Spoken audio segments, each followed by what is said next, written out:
Good afternoon. Good afternoon. We have decided to present today the book Sister Carrie by Theodore Dreiser, a book that was released some time ago. In fact, it was released in 1900, an era which was moved within different themes, capitalism, poverty, and many others that will be covered in the meantime. Right now, we want to present you the plot. For this plot theme, we have created an adaptation from the book on a video,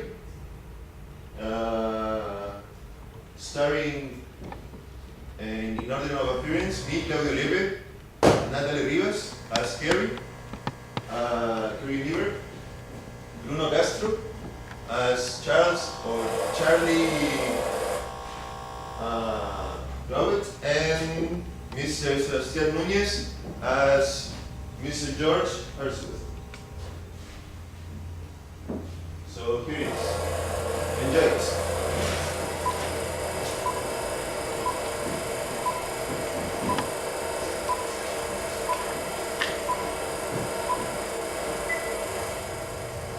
Carrie moves from the countryside to Chicago City in order to get new job opportunities.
Despite all Carrie's efforts, she is fired from her job.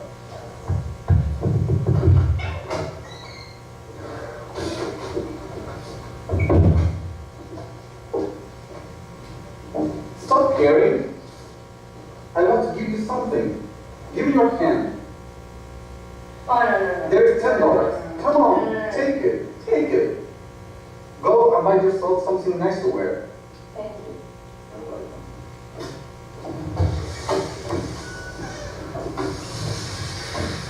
Carrie goes to Charlie Jarvis, who introduces her to her school. Please come in. Oh, there you are, sweetheart. Excuse me, Mr. Herston. Hello, nice to meet you. Nice to meet you too. How you doing? Fine.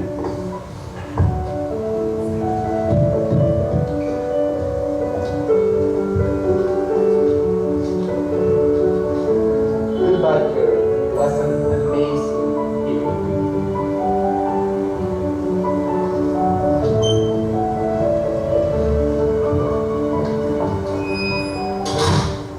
This meeting is the start of Carrie's affair with her school. However, I have something to tell you. Look, I have something to tell you. He's just a little too nice for us. I don't like a married man to be too nice to my girl. He's not married. Of course he's married. Carrie, for years, he's got kids.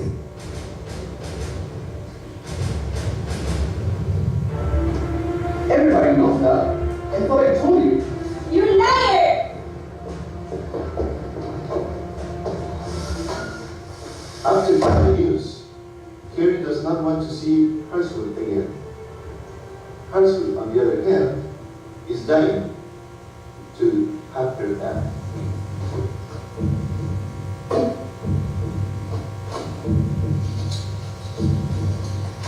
Yes. This is going to be enough money for me and Karen to be happy and start a new life.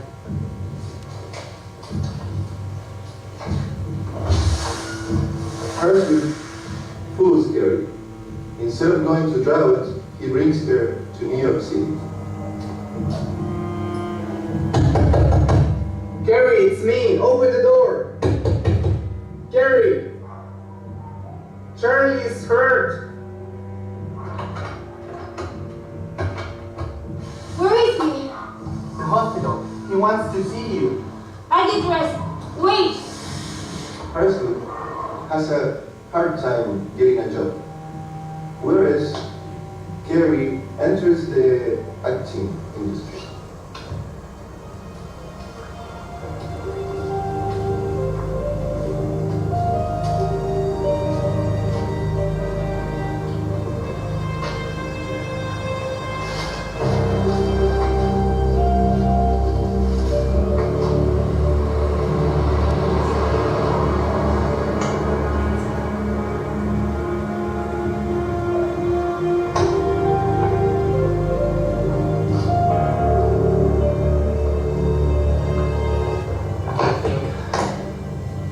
This is the end.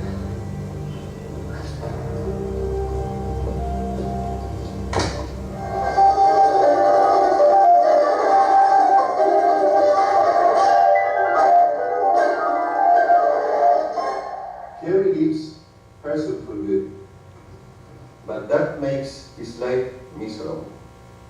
So miserable that I have no choice. My life doesn't have any sense without Carrie.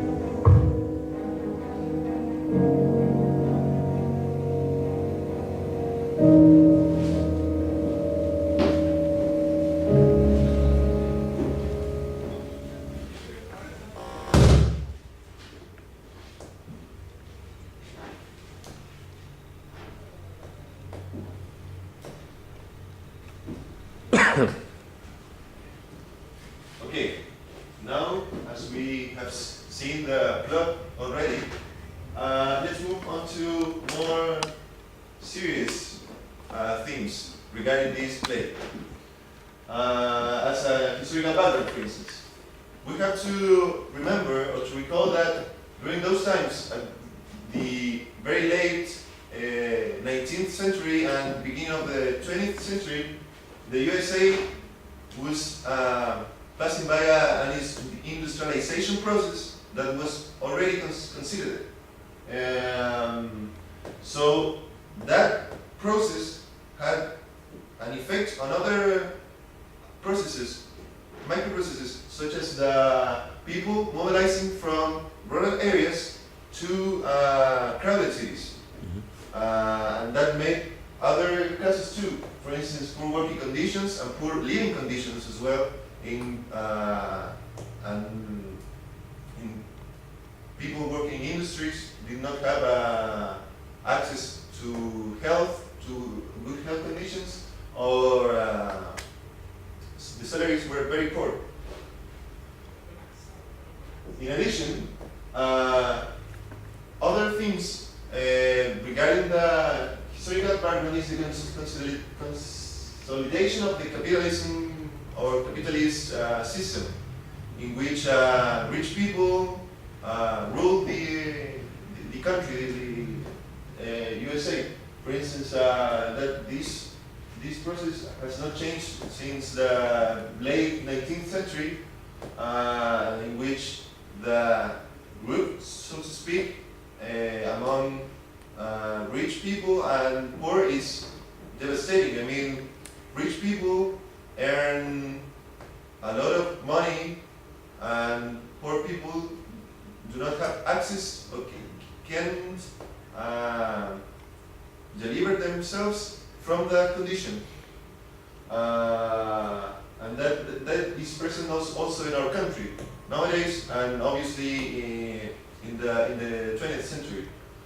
We want to point out also the Belle Époque, translated in English as the beautiful age, in which this mentality of religion and morality is changed by the new outcomes and gadgets coming from science thinking, scientists thinking.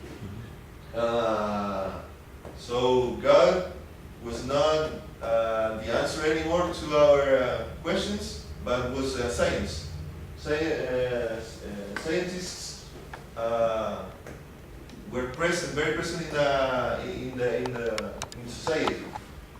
And also, last but not least, in the historical part is the role of women in this industrialization process. This is a touchstone for our group to be presented here in our presentation, because women were given the opportunity, the first opportunity in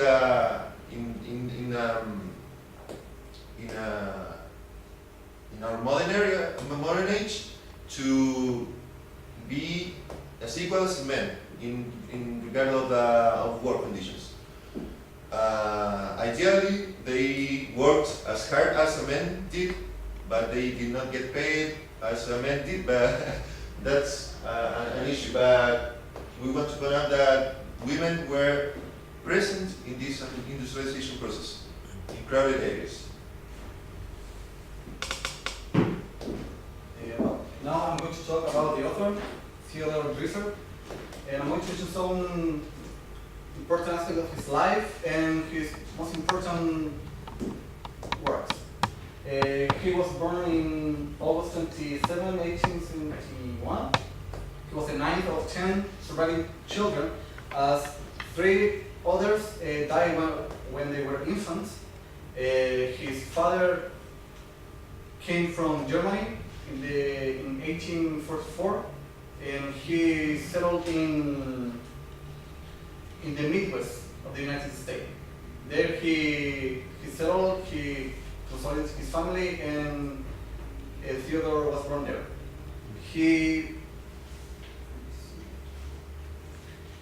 Dreiser's childhood and his family hard times are pretty related, as when Theodore was a child,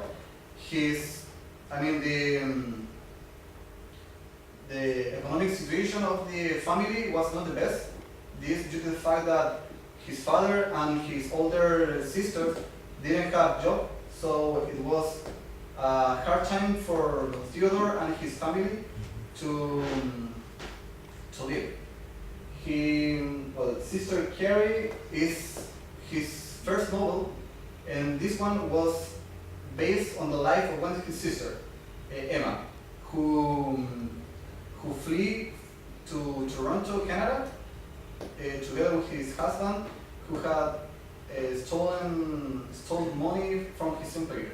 This can be reflected in the plot of Sister Carrie, which is the story of Carrie and George.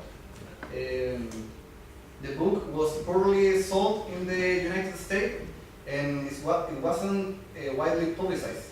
This because of the critics regarding moral and how he described middle class in the book. However, the book was widely accepted in Europe, especially in England. So the book was publicized and was printed in 1901, being more accepted than it was in the United States. After his writing career continued, and some of his most famous works were The Financier in 1912 and The Titan in 1914. Then one of his most remarkable piece of art was an American tragedy, which was turned into a Broadway drama and later sold to Hollywood. At the end of his life, he wasn't unable to write well, so he had to stop writing, but he maintained himself by selling the rights of his books to be used in films. And he died in 1945 at the age of 74.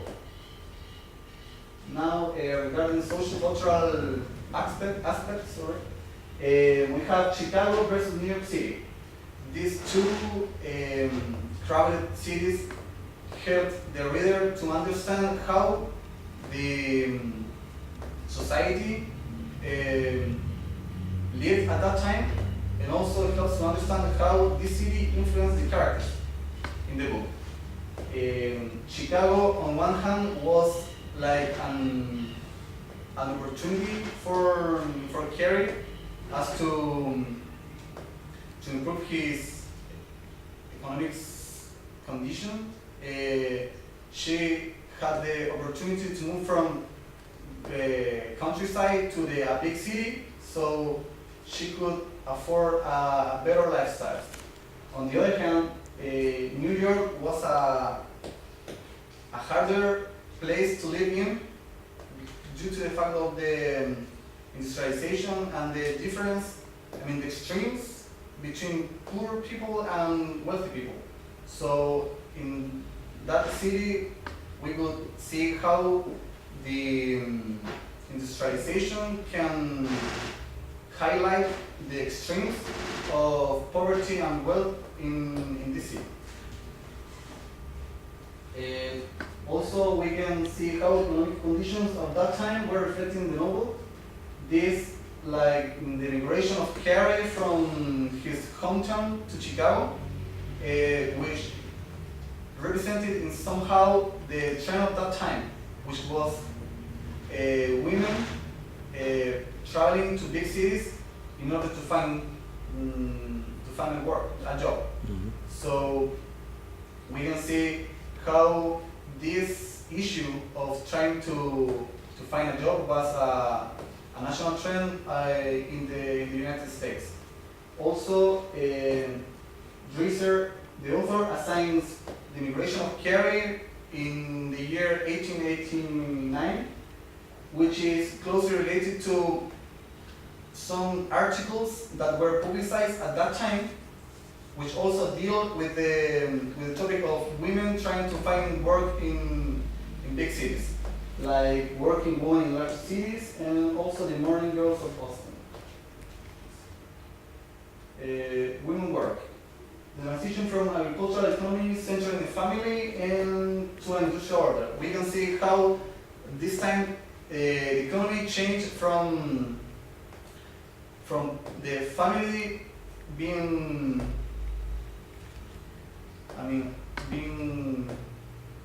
sustained economically by their own work and by the things they produce by themselves, and how they changed to economy that was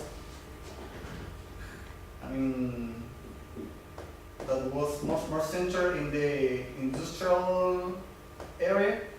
So there was a big change there. Also, factory demanded centralized work and work moved outside home. In this case, as the industries needed centralized work, large amounts of people who started working in factories, they were working all together under the same roof, but they were a family, they were close to each other. So the meaning of family and individualism changed at that time. And finally, the American dream, that is also portrayed in the novel, which in a certain way demonstrate how at that time women started renouncing the old Victorian age that was present in the United States. So they stopped being like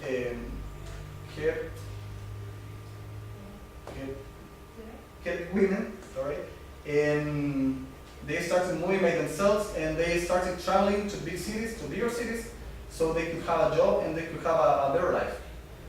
And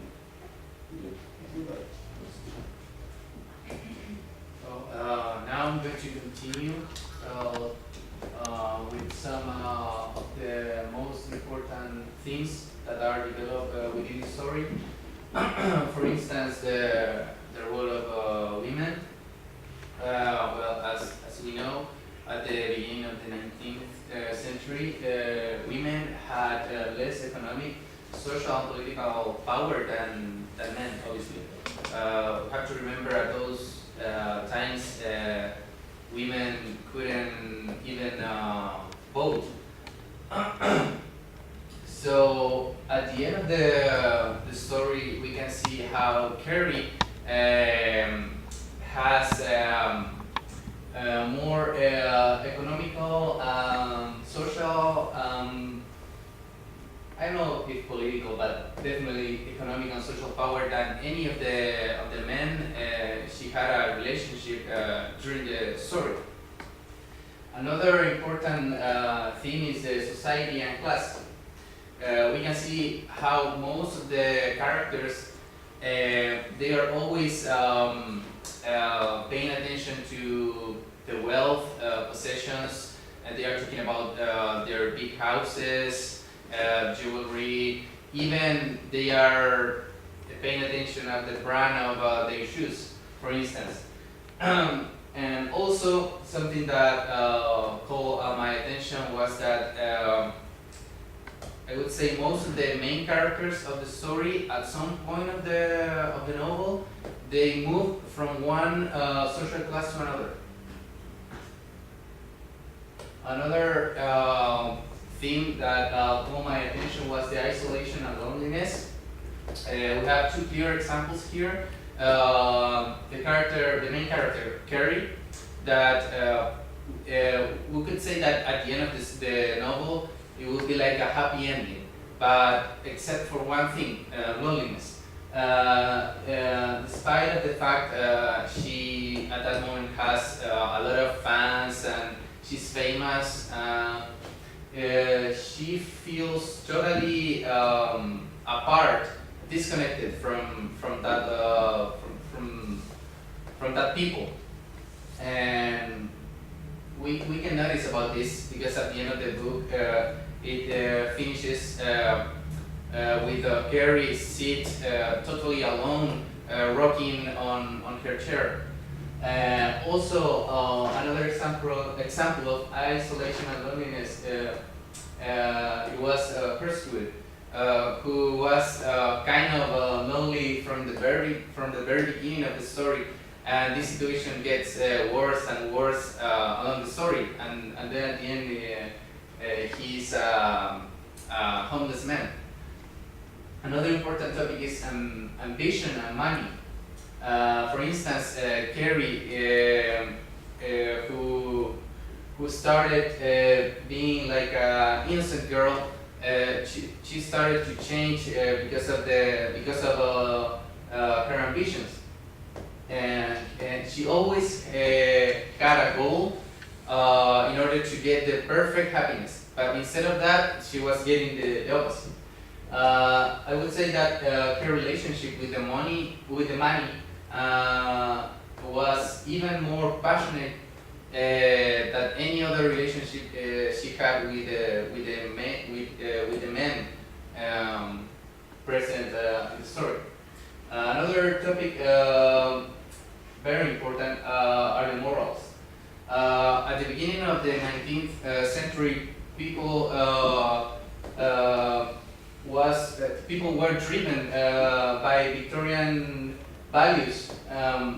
So it was kind of forbidden to talk about sex or open relationships. So this was very strong for the public, for the people at those times, because Dreiser talks about sex, open relationships, and even of adultery. Carrie used sex in order to get get the things she wanted. And within the story, we can see that any of the characters receive a sort of a punishment for these actions that under the Victorian values would be considered as sins. Finally, another important theme is the change and transformation. We can see two very clear examples. The first one with the protagonist Carrie. She started as a very innocent girl who comes from the countryside to the big city, and she started to get involved with people and start to want money and fame. She wanted to achieve this goal of being a famous actress. She at the end gets this, but leaving behind a disappointed sister, for example, an angry suitor, and a broken down man who was Hershwood. Hershwood also suffered change and transformation along the story. For instance, at the beginning, he's a businessman, and then at the end, he is a homeless man who commits suicide, and he dies completely alone, leaving behind rough employers and a family. So now I would like to talk about the imagery and symbolism and some rhetorical figures we can find within this piece of writing. So I would like to highlight that we are not going to cover all these aspects because of time. And first, I would like to start with water and sea. So the author here illustrates the life in the big city, as my classmates mentioned before, Chicago and New York City, which is, as you may know, that kind of life is very turbulent. And so I would like to highlight some quotes from the book, which is life is a sea, and one must be a good or excellent swimmer in order to survive. So in this case, I would like to say that the author tries to portray this symbolism many times. He talked about waterfalls, gulfs, oceans, and she mentioned the protagonist. Like he makes a comparison between the protagonist, which is Carrie in this case, with a lonely fish. So in this case, what he's trying to portray is like a little animal trying to survive within this big ocean. Now, I would like to highlight this rocking chair symbolism, which is, I could notice by means of reading the book that Carrie and Hershwood totally loved to spend their time in their rocking chairs. So this piece of furniture is extremely important because it may represent comfort. So think about who uses these rocking chairs, these pieces of furniture. Mostly grannies and grandpas. So this back and forth motion may evoke readers, let's say, feeding on comfort and relaxation. So that's why the author tries to portray Carrie's sat in this rocking chair as to calm herself, as a way to be relaxed. So we can interpret that this specific piece of furniture is a symbol which can be understood as a way of escape from the outside world. So try to think and imagine life at those times where people were immersed in this overwhelming experience of being a citizen of a crowded industrialized city. That's it. And now, moving to the final topic, final symbolism, has to do with the animals and insects. So the author here tries to make a comparison between both man and animals. He says that they both feel the change of nature. So he compares human life and with the life of animals, that most of the time they have to struggle with some issues in order to survive. So I would like to highlight this metaphor, which is highlighted in the book, which is life is a jungle. So as in the animal kingdom, people are supposed to fight or to trust their instincts, rather than their reason. Rather than their reason. So he also uses domestic animals as to compare with people who were, let's say, afraid of being of living in these crowded cities. So here I would like to mention the fact of Carrie being a little kitty, which she stays with Robert even though they are not married, and she didn't even like him.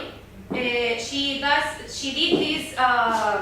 made this decision because she fears to be alone in this cold world. So here, even though we do not have audience today, I would like you to read this comparison, which I was thinking it was really important, because in this specific paragraph, the author tries to make a comparison between the Harsworth behavior and the behavior of a spider. Do you want me to read, or you are going to be? You can read, yes. Okay.